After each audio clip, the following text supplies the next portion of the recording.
My mother-in-law kidnapped my baby to give her to my infertile sister-in-law, claiming I'm an unfit mother, how it traumatized my family and tested my marriage. I, 28 female, have been married to my husband, 29 male, for 4 years.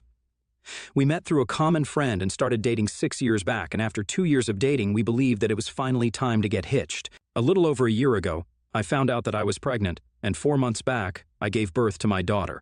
Everything was perfect, our families got along well, and my in-laws seemed to really like me too. My sister-in-law, 25 female in particular, was very close to me, and we would go out for brunch almost every other weekend. She'd been married for 2 years and had been trying for a baby for almost a year, but with no such luck. So, when my husband and I got pregnant without even intending to, she got herself checked and found out that she was infertile. We felt terrible for her and tried to be low-key about the baby and the pregnancy whenever we were around her, but it was she who would take an interest in it. She told me that she was happy for me and her brother, so we didn't need to downplay our excitement around her, as that would only make her feel guilty. Her husband was very supportive of her throughout, and so were we, because she'd always been a sweet person, and it sucked that she wouldn't get to experience pregnancy, especially when she'd been trying for so long. We tried our very best to be nice to her because she was suffering, and she seemed to be okay with us as well. I've been staying at home with our daughter since I'm on maternity leave, but my husband's company, unfortunately, does not offer paternity leave, so he still has to go out for work. It's difficult to do everything by myself, so I've been looking into nannies because I thought it would be a good idea to start phasing my daughter into it for when I eventually have to go back to work. In the meantime, since I haven't found a nanny yet, I sometimes used to ask for help from either my mother-in-law or my mother. If my mother wasn't available, then my mother-in-law and vice versa. I've always had a good relationship with my mother-in-law and didn't think that inviting her to my house to watch her granddaughter for some time was anything out of the ordinary, and my husband was okay with it too. But that was until 3 days ago, when my mother-in-law did something literally psychotic. Last week, my husband left for a business trip that he returned from only yesterday. On this particular day, I was in the shower, and I left her with the baby in the living room. But when I was done showering and came out to check on my daughter, I realized that the house was empty, and my mother-in-law was nowhere to be seen. Neither was my daughter. So, in a state of panic, I called her up to ask if they'd gone out for a walk, but she declined my call and instead sent me a text saying that she decided to take my baby away so that the more deserving woman could have a baby instead, referring to my sister-in-law. The message also stated that she didn't believe I was competent enough to be a mother in the first place, and that the universe had probably made a mistake by letting me get pregnant and making my sister-in-law infertile. But she was going to correct that mistake herself. She said that I was no good as a mother, so she was giving away my daughter to her daughter because apparently she deserved a baby more than I did. I was livid that she had done such a thing and instantly called the police to report what had just happened. I still remember literally shivering, even though it was summer, because I was terrified of what would become of my daughter, and I kept kicking myself for letting my mother-in-law watch her. I told the cops to get to my sister-in-law's house directly because that's where I suspected my daughter would be, and even drove myself there. But we didn't find either of them. Then we decided to go to my mother-in-law's house, where I found my father-in-law looking absolutely lost when he saw the police car behind me. I tried to explain the situation to him as quickly as I could and asked him if he knew anything that could help us locate them. Luckily, my father-in-law came to the rescue and told me that he had overheard his wife speaking to his daughter on the phone about a hotel nearby, but she had refused to elaborate when he'd asked her about it. He hadn't thought much of it at the time, but when we asked him, he recollected the name of the hotel and even led us there. We found my mother-in-law and sister-in-law hiding out there with my baby. They were screaming and cursing at me even as they were being placed under arrest. It was insane to think that I'd ever let these women into my life and my home. I don't know what their plan was, probably to hide out in the hotel for a few days and then leave. I don't care anymore either. All that matters to me is that I have my daughter back. I was really glad that my father-in-law chose to help me despite being well aware of the repercussions. He knew that his wife and daughter would definitely be facing time for what they did because it was literally kidnapping. But he chose to help me and lead me to the hotel. He could have withheld that information if he wanted to save his wife and daughter, but he didn't, and I'm so incredibly thankful for it. I called my husband up immediately after I got my daughter back, drove home, and told him what had happened. I didn't spare any details. After I was done, he was silent for a while and then told me that he'd talk to me once he came back home and would take the next available flight. But due to a storm, he wasn't able to come back until yesterday. I did think his reaction was really weird, but didn't say much since it was, after all, his mother and sister who had done something so horrible. And, of course, he needed time to process things. But yesterday, he came back home, and he was really quiet the entire time. Finally, not being able to take it anymore, I ended up asking him if he had anything to say at all about what happened. I just couldn't tolerate the silence any longer. And I guess I shouldn't have asked at all because he told me that the first thing he did after his flight landed here was to go to the prison where his mother and sister were, being held, awaiting trial. He told me that he was devastated after he'd spoken to his mother and couldn't even bring himself to believe that something of that sort had happened. His mother had been sobbing while explaining to him that whatever she and her daughter had done was out of grief and that they regretted it. She was practically begging him to help her out of this place because she'd realized her mistake and was ready to do whatever it took to make things right. He told me that he was shattered and broke down right in front of me because he'd never expected his mother or sister to do something so awful, and he was finding it difficult to come to terms with all of this. And now, here's where I might have been the a-hole. Instead of comforting him, I lost my cool and snapped at him because I was furious that, instead of coming back home to his family, the first thing he did after he landed was visit the kidnappers and criminals instead. I told him that his mother had just been crying crocodile tears for his sympathy and that he'd fallen for her act just like she'd wanted him to, and was even feeling bad for her. I told him that if he wanted to sympathize with his mother and sister, then he was welcome to do that. But he shouldn't tell me about it and expect me to feel sorry for him when it was actually me who had gone through the most traumatic experience of my life while he wasn't there. Instead of checking on me and asking how I was doing, he had visited his mother to check on her instead and was now crying about what they were going through, instead of showing concern for his wife and daughter. I must have yelled at him for about half an hour and he just kept looking at me without a word, waiting for me to finish.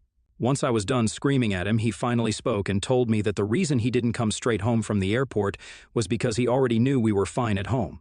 The reason he visited his mother and sister first was because he himself had been going through a lot while stuck in another city, knowing his family was dealing with something like this. He told me that I didn't seem to care about how he'd been feeling either.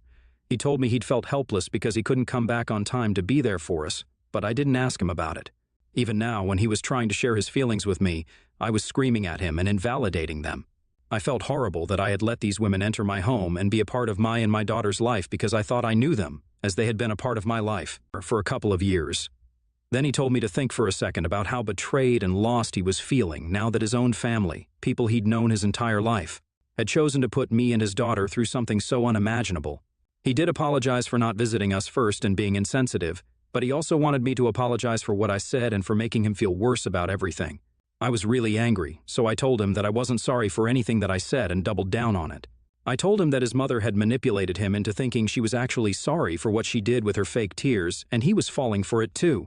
He tried to tell me that wasn't the truth, and that this fight wasn't even about what his mother did, but about the way the two of us had failed to think of the other person first and were only thinking about our own feelings. At the time, I was just too furious to see his point, so I refused to apologize and kept insisting that he was in the wrong. This went on for a while until my daughter woke up because of all the fighting, and he left the room to attend to her. He didn't come back out to the living room where we'd been, and I guessed that he must have laid down in the bedroom instead after putting our daughter to sleep. So I chose to sleep on the couch out of spite. Around midnight, about an hour after our big fight, he came by to ask me not to sleep on the couch and to come sleep on the bed, reminding me that I had some trouble with my back. But I told him I was fine sleeping here, again, out of spite. He even offered to switch places with me, but I refused, and eventually, he gave up. I could hear him crying late into the night in the bedroom because the couch was close to our bedroom door, and I kept feeling awful about what had happened. But I also didn't want to apologize either. I did fall asleep eventually, and when I woke up this morning, it was my husband who woke me up since he was ready to leave for work. As soon as I sat up, he left without even saying goodbye, nor did he look back at me. Now that my anger has dissipated a little, I feel really guilty for how I treated him. I'm very hormonal right now, and the smallest things are enough to push me off the edge. What happened with my mother-in-law and sister-in-law was something really big, so needless to say, I'm very overly emotional. But I also do see my husband's point now. I've tried to think about how I'd have felt if I were in his place, stuck in another city, and I found out that my own mother and sister had tried to kidnap my baby. I wouldn't know how to act either. I'm still miffed that he chose to visit his mother before us, but he did apologize for that. I honestly don't know if what he did was acceptable or if I overreacted. And I need to know if I should apologize for how I behaved because I'm afraid that I really did hurt him. Update 1. So, I decided to apologize for reacting the way I did, like most people here believed I should. Both of us were wrong. His decision to visit his mother and sister first was wrong, but my decision to yell at him and invalidate his feelings was pretty messed up as well. Both of us were being selfish, like my husband had said, and we owed each other a huge apology. Once I went through the comments on my original post, I had some clarity on the situation because of everyone's fresh perspective. And yes, it's true, I did take things a tad bit too far with the yelling. We didn't say anything to each other the whole day yesterday, and we didn't speak this morning either. But toward noon, I decided that I wanted to make things right and spent the afternoon buying party supplies to apologize to my husband for whatever happened. It was also a nice little outing for me and my daughter, so it was a win-win situation altogether. My husband was pretty surprised when he came back home and broke down into tears again when he saw the "I'm sorry" cake that I'd bought for him. I ended up crying along with him because this was the longest we'd gone without speaking to each other, and it sucked. I didn't want to live a life without my husband because no matter what happens, I really, truly, sincerely love him. And I definitely wasn't about to let a misunderstanding regarding my mother-in-law get in the way of our otherwise happy marriage. So, we decided to have a serious conversation about our feelings once we were done with our teary reconciliation to get this out of the way once and for all. I told him that I was disappointed that he had chosen to meet his mother and sister before us, and that I thought he should have come back home first.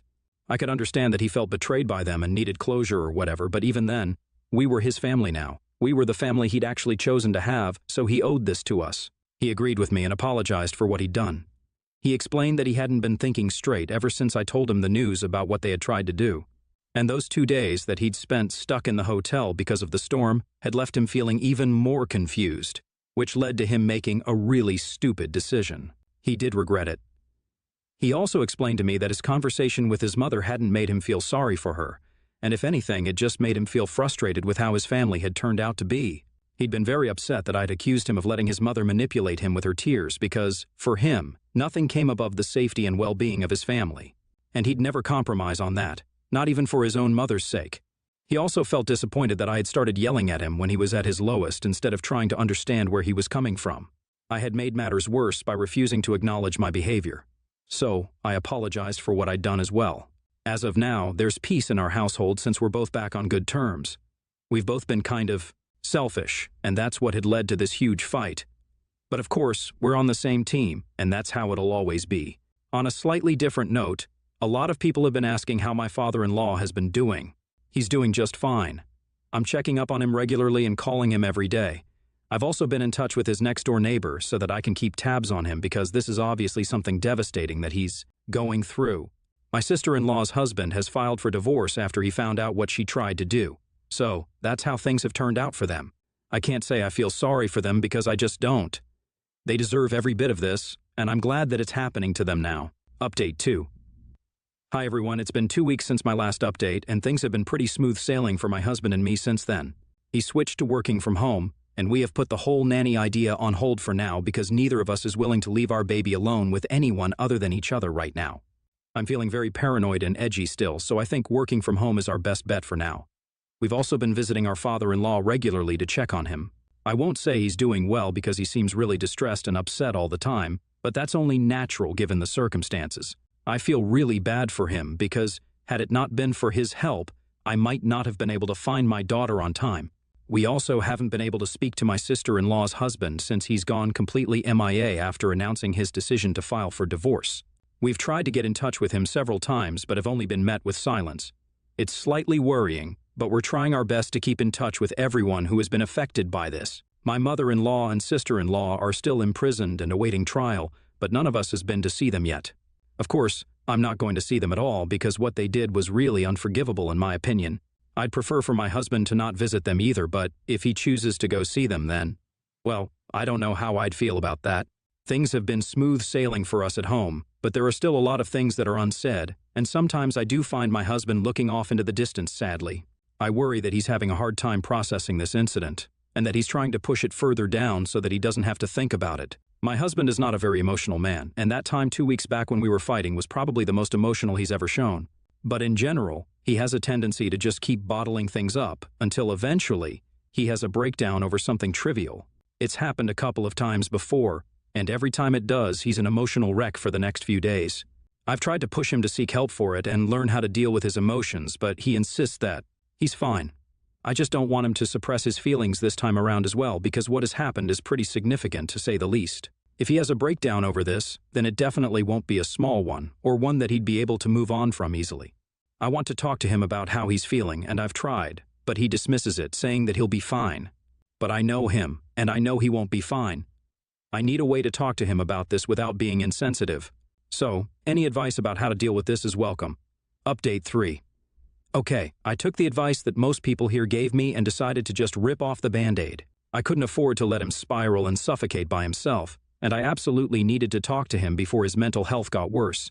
So, last night, after we put our daughter to sleep, I decided to confront him and talk to him about how he'd been feeling.